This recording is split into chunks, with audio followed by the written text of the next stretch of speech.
Terpujilah nama Tuhan, Shalom. Saudara-saudara, kita ada lagi dalam gerakan membaca Alkitab dalam 365 hari. Dan saat ini kita ada di hari yang ke-38. Karena itu saya mengajak kita semua, mari kita siapkan waktu dan kita siapkan hati untuk membaca Alkitab di hari ini. Sebelumnya, mari berdoa. Ya Tuhan, Engkau adalah firman kebenaran. Dan saat ini kami umat-Mu telah siap untuk membaca Alkitab. Engkau perlengkapi kami dengan hikmat yang daripada-Mu, supaya firman yang kami baca dan kami dengar boleh dimengerti, dipahami, dan menjadi pegangan hidup kami. Terima kasih Bapa.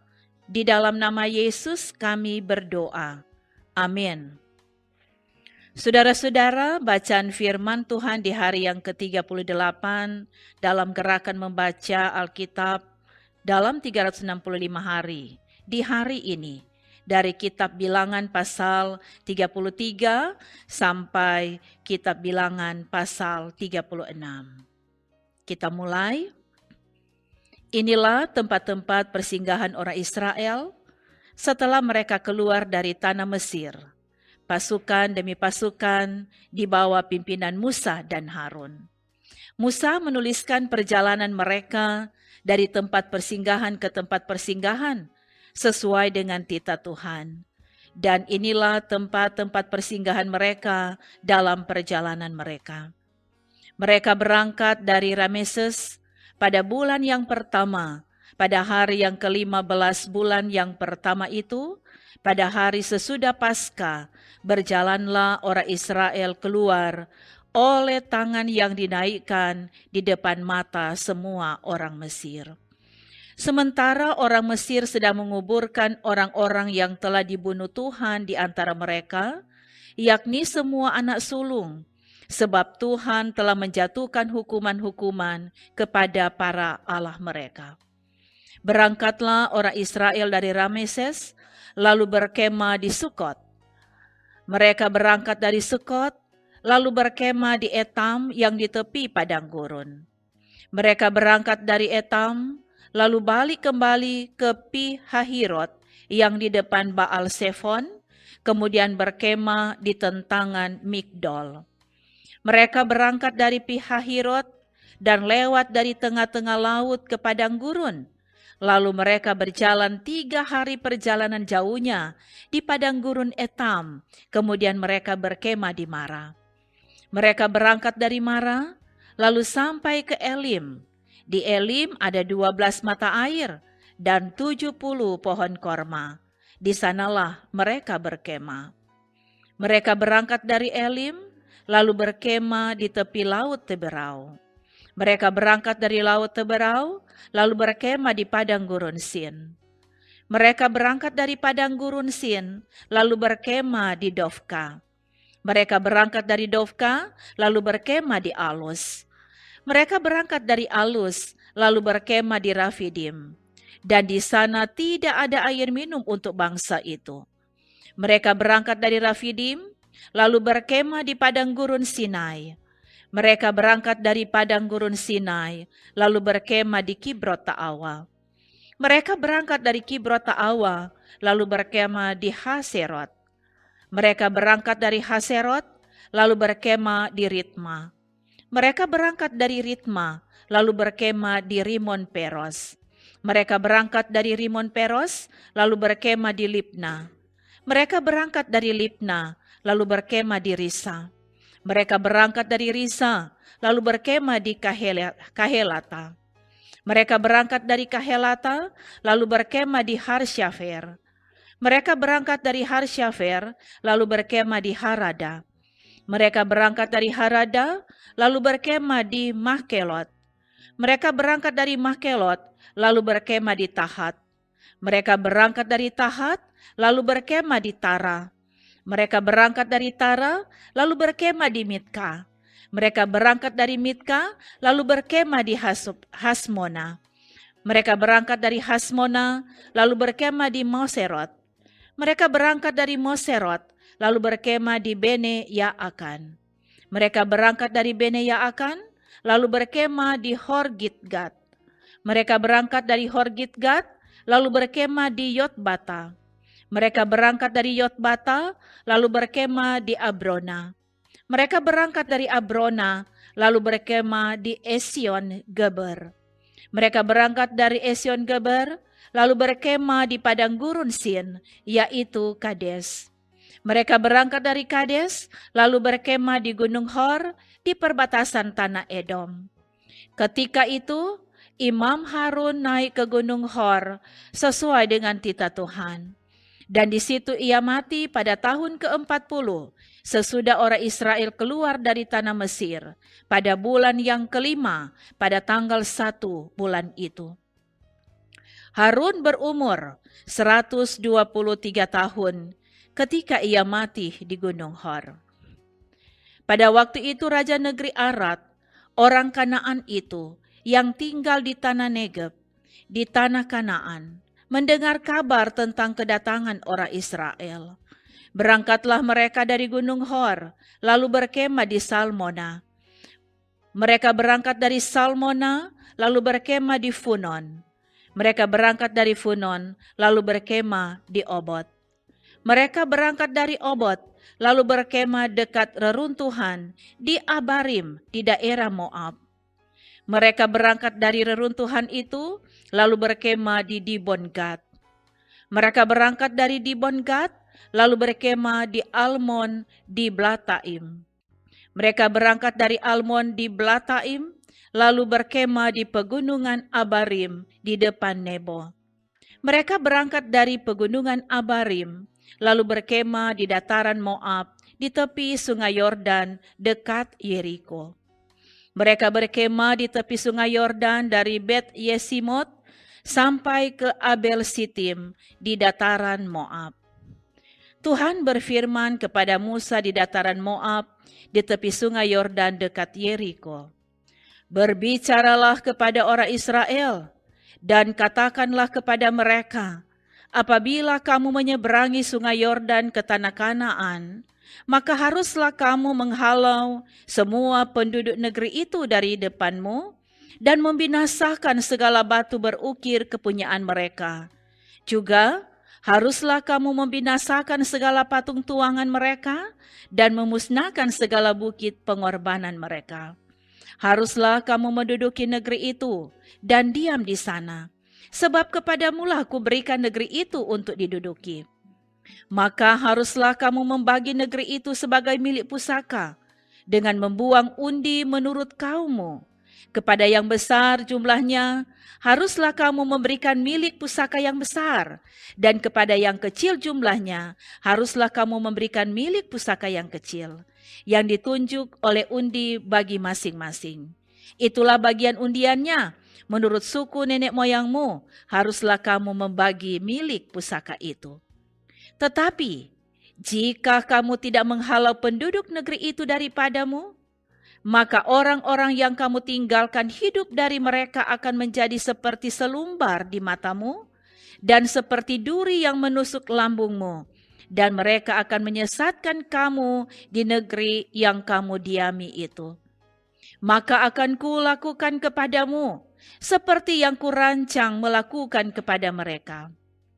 Tuhan berfirman kepada Musa, perintahkanlah kepada orang Israel dan katakanlah kepada mereka, apabila kamu masuk ke negeri Kanaan, maka inilah negeri yang akan jatuh kepadamu sebagai milik pusaka, yakni tanah Kanaan menurut batas-batasnya. Adapun sisi selatanmu ialah dari padang gurun Sin menyusur Edom, maka batas selatanmu mulai dari ujung laut Asin di sebelah timur. Lalu batasmu membelok di selatan pendakian Akrabim, terus ke Sin dan berakhir di sebelah selatan Kades Barnea. Sesudah itu ia mencapai Hasar Adar dan terus ke Asmon. Kemudian batas itu membelok dari Asmon ke sungai Mesir dan berakhir ke laut. Batas baratmu ialah laut besar dan pantainya, itulah batas baratmu. Inilah batas utaramu, mulai dari laut besar haruslah kamu buat tanda batas ke Gunung Hor. Dari Gunung Hor harus kamu buat tanda batas ke jalan yang menuju ke Hamat. Lalu batas itu mencapai Sedat. Kemudian batas itu mencapai Sifron dan berakhir di Hasar Enan, itulah batas utaramu. Sebagai batasmu di sebelah timur, haruslah kamu membuat tanda batas dari Hasar Enan ke Sefam. Dari Sefam, batas itu turun ke Riblah di sebelah timur Ain. Kemudian batas itu turun lagi dan mencapai tebing danau Kineret di sebelah timur. Lalu batas itu turun ke sungai Yordan dan berakhir di Laut Asin. Itulah negerimu menurut batas-batasnya sekeliling. Musa memerintahkan kepada orang Israel, itulah negeri yang akan kamu bagi sebagai milik pusaka dengan membuang undi, yang diperintahkan Tuhan untuk diberikan kepada suku yang 9,5 itu. Sebab suku Bani Ruben, menurut puak-puak mereka, dan suku Bani Gad, menurut puak-puak mereka, telah menerima milik pusakanya. Juga suku Manasye yang setengah itu telah menerimanya. 2,5 suku itu telah menerima milik pusaka mereka di seberang sungai Yordan di dekat Yeriko ke sebelah timur. Tuhan berfirman kepada Musa, inilah nama orang-orang yang harus membagikan tanah itu kepadamu sebagai milik pusaka. Imam Eleazar dan Yosua bin Nun. Lagi haruslah kamu mengambil seorang pemimpin dari setiap suku untuk membagikan tanah itu sebagai milik pusaka. Inilah nama orang-orang itu dari suku Yehuda. Kaleb bin Yefune. Dari suku Bani Simeon, Samuel bin Amihud. Dari suku Benyamin, Elidad bin Kislon. Dari suku Bani Dan, seorang pemimpin, Buki bin Yogli. Dari anak-anak Yusuf, yakni dari suku Bani Manasye, seorang pemimpin, Haniel bin Efod.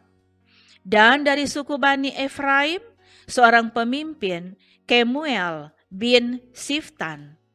Dari suku Bani Seblon, seorang pemimpin, Elisafan bin Parnah. Dari suku Bani Isakar, seorang pemimpin, Paltil bin Asan. Dari suku Bani Asher, seorang pemimpin, Ahihud bin Selomi.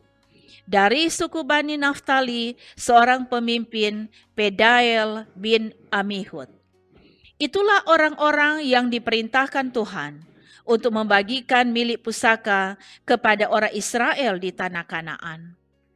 Tuhan berfirman kepada Musa di dataran Moab, di tepi sungai Yordan di dekat Yeriko. Perintahkanlah kepada orang Israel, supaya dari milik pusaka kepunyaannya diberikan mereka kota-kota kepada orang Lewi untuk didiami. Juga haruslah kamu memberikan kepada orang Lewi tanah-tanah penggembalaan yang di sekeliling kota-kota itu. Kota-kota itu akan menjadi kepunyaan mereka untuk didiami, dan tanah-tanah penggembalaannya untuk hewan yang mereka miliki dan untuk segala ternak mereka yang lain. Tanah-tanah penggembalaan, kota-kota yang harus kamu berikan kepada orang Lewi itu, ialah dari tembok kota keluar 1,000 hastah berkeliling. Di luar kota itu, haruslah kamu mengukur 2,000 hasta di sisi timur, dan 2,000 hasta di sisi selatan, dan 2,000 hasta di sisi barat, dan 2,000 hasta di sisi utara. Sehingga kota itu berada di tengah-tengah. Itulah bagi mereka tanah-tanah penggembalaan kota-kota. Mengenai kota-kota yang harus kamu berikan kepada orang Lewi itu, ialah 6 kota perlindungan yang harus kamu berikan, supaya orang pembunuh dapat melarikan diri ke sana Di samping itu haruslah kamu memberikan 42 kota. Segala kota yang harus kamu berikan kepada orang Lewi itu berjumlah 48 kota, semuanya dengan tanah-tanah penggembalaannya. Mengenai kota-kota yang akan kamu berikan dari tanah milik orang Israel, dari suku yang banyak jumlahnya, haruslah kamu ambil banyak. Dan dari suku yang sedikit jumlahnya, haruslah kamu ambil sedikit. Setiap suku harus memberikan dari kota-kotanya kepada orang Lewi, sekedar milik pusaka yang dibagikan kepadanya. Tuhan berfirman kepada Musa, "Berbicaralah kepada orang Israel dan katakanlah kepada mereka, apabila kamu menyeberangi sungai Yordan ke tanah Kanaan, maka haruslah kamu memilih beberapa kota yang menjadi kota-kota perlindungan bagimu, supaya orang pembunuh yang telah membunuh seseorang dengan tidak sengaja dapat melarikan diri ke sana. Kota-kota itu akan menjadi tempat perlindungan bagimu terhadap penuntut balas, supaya pembunuh jangan mati sebelum ia dihadapkan kepada rapat umat untuk diadili. Dan kota-kota yang kamu tentukan itu haruslah 6 buah kota perlindungan bagimu. 3 kota harus kamu tentukan di seberang sungai Yordan sini, dan 3 kota harus kamu tentukan di tanah Kanaan. Semuanya kota-kota perlindungan. Ke-6 kota itu haruslah menjadi tempat perlindungan bagi orang Israel dan bagi orang asing dan pendatang di tengah-tengahmu, supaya setiap orang yang telah membunuh seseorang dengan tidak sengaja dapat melarikan diri ke sana. Tetapi jika ia membunuh orang itu dengan benda besi, sehingga orang itu mati, maka ia seorang pembunuh, pastilah pembunuh itu dibunuh. Dan jika ia membunuh orang itu dengan batu di tangan, yang mungkin menyebabkan matinya seseorang, sehingga orang itu mati, maka ia seorang pembunuh, pastilah pembunuh itu dibunuh. Atau jika ia membunuh orang itu dengan benda kayu di tangan, yang mungkin menyebabkan matinya seseorang, sehingga orang itu mati, maka seorang pembunuh, pastilah pembunuh itu dibunuh. Penuntut darahlah yang harus membunuh pembunuh itu. Pada waktu bertemu dengan dia, ia harus membunuh dia. Juga jika ia menumbuk orang itu karena benci atau melempar dia dengan sengaja, sehingga orang itu mati, atau jika ia memukul dia dengan tangannya karena perasaan permusuhan, sehingga orang itu mati, maka pastilah si pemukul itu dibunuh. Ia seorang pembunuh. Penuntut darah harus membunuh pembunuh itu pada waktu bertemu dengan dia.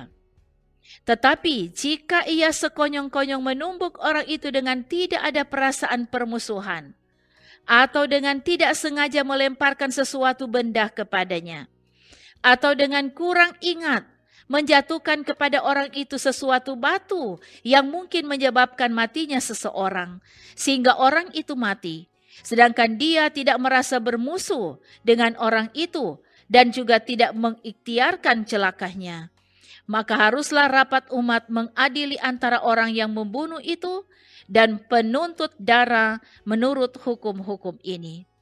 Dan haruslah rapat umat membebaskan pembunuh dari tangan penuntut darah, dan haruslah rapat umat mengembalikan dia ke kota perlindungan, ke tempat ia telah melarikan diri.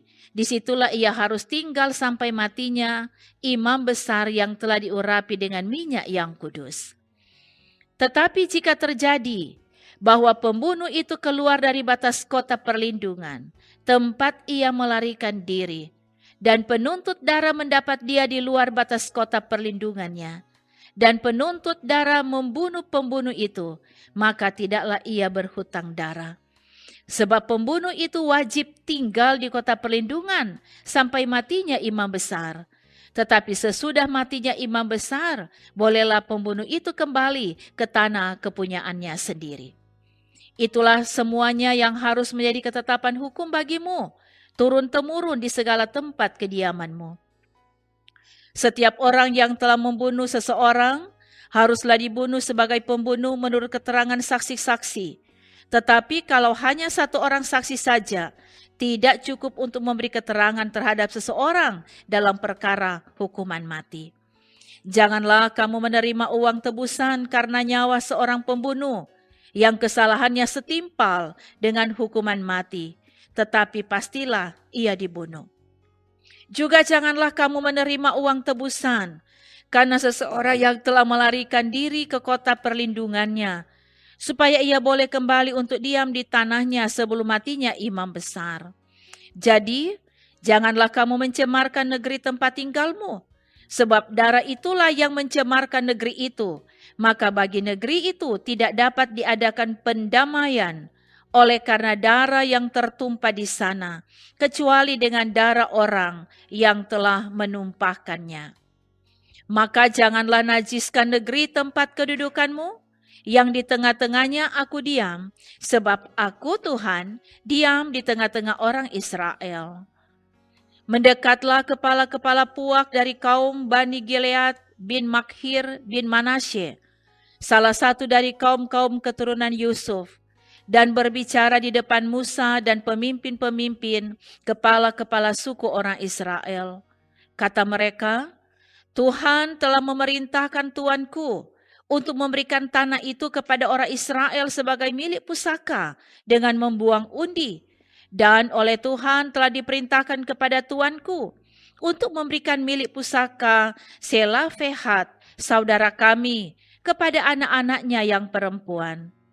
Tetapi seandainya mereka kawin dengan salah seorang anak laki-laki dari suku lain di antara orang Israel, maka milik pusaka perempuan itu akan dikurangkan dari milik pusaka bapa-bapa kami, dan akan ditambahkan kepada milik pusaka suku yang akan dimasukinya. Jadi akan dikurangkan dari milik pusaka yang diundikan kepada kami. Maka apabila tiba tahun Yobel bagi orang Israel, milik pusaka perempuan itu akan ditambahkan kepada milik pusaka suku yang akan dimasukinya, dan akan dikurangkan dari milik pusaka suku nenek moyang kami. Lalu Musa memerintahkan kepada orang Israel sesuai dengan titah Tuhan. Perkataan suku keturunan Yusuf itu benar. Inilah firman yang diperintahkan Tuhan mengenai anak-anak perempuan Selafehat. Bunyinya, mereka boleh kawin dengan siapa saja yang suka kepada mereka, asal mereka kawin di lingkungan salah satu kaum dari suku ayah mereka. Sebab milik pusaka orang Israel tidak boleh beralih dari suku ke suku, tetapi orang Israel haruslah masing-masing memegang milik pusaka suku nenek moyangnya.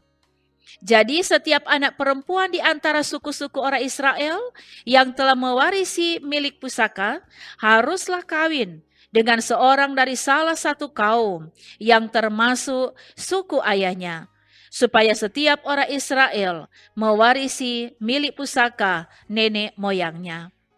Sebab milik pusaka itu tidak boleh beralih dari suku ke suku.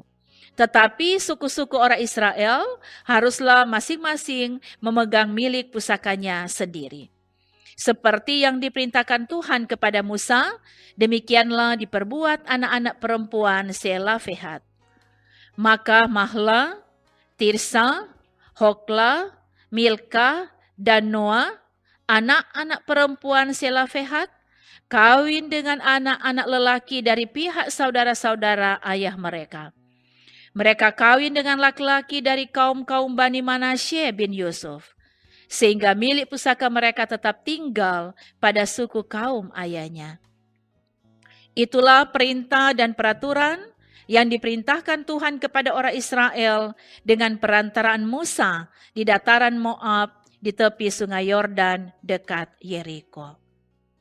Saudara-saudara, demikianlah bacaan firman di hari ke-38 gerakan membaca Alkitab dalam 365 hari. Mari kita berdoa. Kami bersyukur dan berterima kasih kepadamu Tuhan. Firman kebenaran boleh kami dengar, boleh kami baca di hari ini. Biar semua kami terberkati dengan firman ini. Dan kami sungguh percaya firman yang kami baca dan kami dengar bersama itu dapat kami pahami. Itu menjadi bagian dalam hidup beriman kami. Dan biarlah Engkau tambah-tambahkan dalam hati dan pikiran kami kerinduan untuk selalu membaca Alkitab dalam pertumbuhan iman kekristenan kami. Terima kasih Tuhan. Semua yang setia dan tekun mengikutinya diberkati oleh Tuhan. Disukseskan dalam berbagai tugas kerja. Dijaga, dilindungi, dan diselamatkan. Terima kasih ya Bapa. Ini kami yang bersyukur. Di dalam nama Yesus kami berdoa. Amin. Saudara-saudara yang dikasihi Tuhan, demikian bacaan firman di hari ini. Terima kasih untuk kesediaan waktu Bapak Ibu, saudara semua mengikuti bacaan firman dari kitab Bilangan pasal 33 sampai 36. Kita percaya Tuhan akan selalu memberkati kita. Terpuji nama Kristus. Haleluya. Amin.